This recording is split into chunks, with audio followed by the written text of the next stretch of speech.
ati sisi tulimpatia 47%.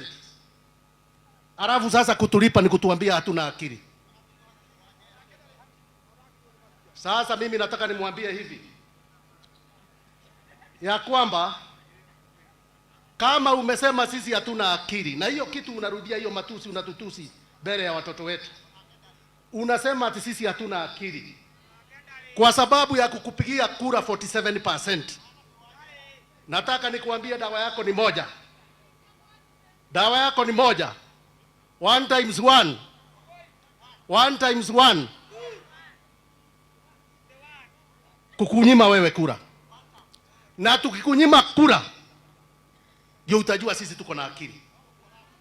Kama unasema hatuna akili sababu ya kukupigia kura, sasa tunaenda kukunyima kura, ndio ujue sisi tuko na akili.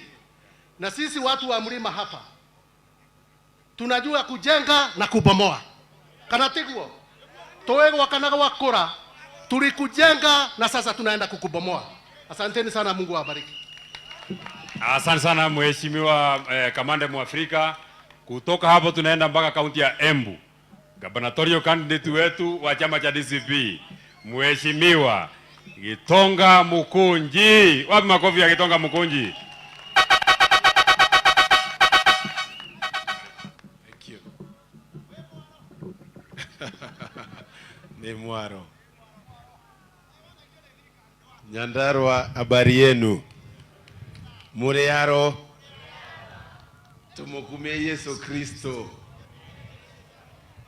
Waujaji wa matumaini pamoja katika sala, mafathers wetu na clergy wakiongozwa na rafiki yangu Father Dennis, viongozi wetu wakiongozwa na kiongozi wetu the second Deputy President of the Republic of Kenya, Baba Boyce, pamoja na our very good friend and cousin Waziri Matiang'i, mzee kutoka kule Embu, mzee wetu na former speaker wetu Bwana JB Muturi, na viongozi wote. Mimi niko hapa, naitwa Gitonga Mukunji. Na mimi Gitonga Mukunji ni mbunge wa kule Embu Town, ama area inaitwa Manyata, ama pia mimi ndiyo chairman wa Young Members of Parliament katika bunge yetu. Mimi ndiyo chairman wa kina Medhu kule bunge, tunashikana pamoja. Na niko hapa Nyandarua na message very small, kidogo sana. Kitu ya kwanza nataka kuambia, mimi na Medhu ndio tunashirikiana pale. Akishika upande hii ingine na mimi nashika hii upande ingine, turarue Kasongo aende nyumbani. Na nataka kuambia Embu iko ngangari, Mount Kenya iko na mawe 3. Moja iko hii upande, ile ingine iko kule Embu, na hiyo ingine iko upande ya Meru. Na zote tumeshikana tukasema tuko nyuma ya Riggy G, na hatubanduki, hatutishwi ama hatubabaiki. Na wale watu mnasikia wakihubiri kugawanya mlima, na wengine hata hawana aibu, kwa sababu wewe ni mama umeolewa mbali, unasema ugawanye Kenya. Mimi niko pale katika hiyo entry ya Embu. Hapo ukiingia Embu unapata Gitonga Mukunji. Wa form ni kujituma. Na tumekataa hiyo maneno kabisa, tukasema tutasimama mlima moja, kwa sababu our numbers matter. Kwa sababu namba zetu zikiwa pamoja ndio zinakuwa kitu. Na wale walikuwa wametumwa na ule rais ati wagawanye mlima ndio ikue weak, tuliwaambia wakwende, na tukawaambia hawataweza, kwa sababu watu ya mlima wanaelewa hiyo maneno.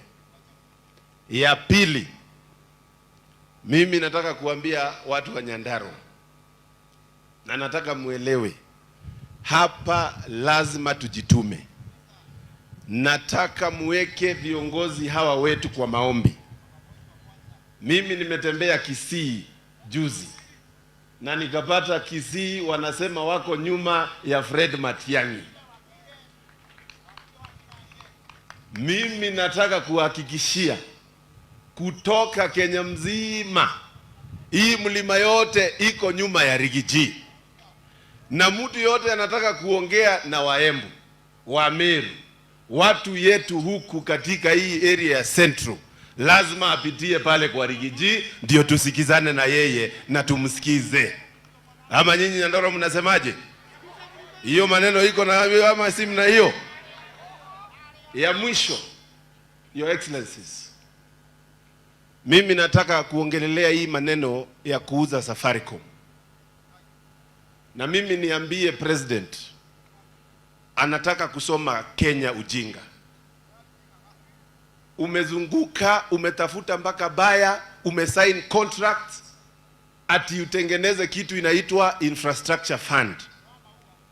Lakini hiyo infrastructure fund wewe hujatengeneza mpaka policy. Bunge haijapitisha policies za kuhakikisha hiyo pesa haitakuwa pete cash yako. Sasa wewe unauza kitu ambayo tumekuwa tukipata dividend, lakini unataka ifanywe haraka haraka, alafu hiyo pesa wewe utakuwa unatumia vile unatumia housing levy ukipeana hapa na pale. Hiyo maneno tumekataa kata. Na watu ya Nyandarua, nyinyi mmesema mnakataa ama mjakataa? Safaricom is a national asset. The people who decided to start the organization, you are not part of it. Wewe kwenda kukuja kuuza Safaricom before uweke mikakati ya kusema vile hiyo pesa itatumika, hiyo ni kusema wewe unataka kutumia pesa yetu vibaya. Asante sana, Mungu awabariki, na kila wakati tutatembea huku. Thank you very much. Thank you very much Mheshimiwa Gitonga. Kwa wale ambao watapata nafasi ya kuongea, hapa ni Nyandarua. It can rain wakati mvua, wakati jua unaona iko hapa. Inaweza nyesha wakati yote. Na watu ya hapa wageni, ikiweza anza kunyesha tusikie mtu anapiga kelele, tutakosana na nyinyi. Hiyo mvua ndio inaleta viazi, na hiyo viazi ndio mnakula Nairobi.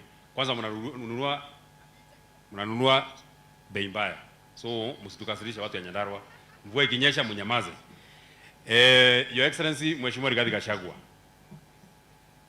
the distance between Jambini, mahali ambapo tumesimama hapa, the distance between Jambini and Singapore is 7,600 kilometers. The distance between Jambini and Sugoi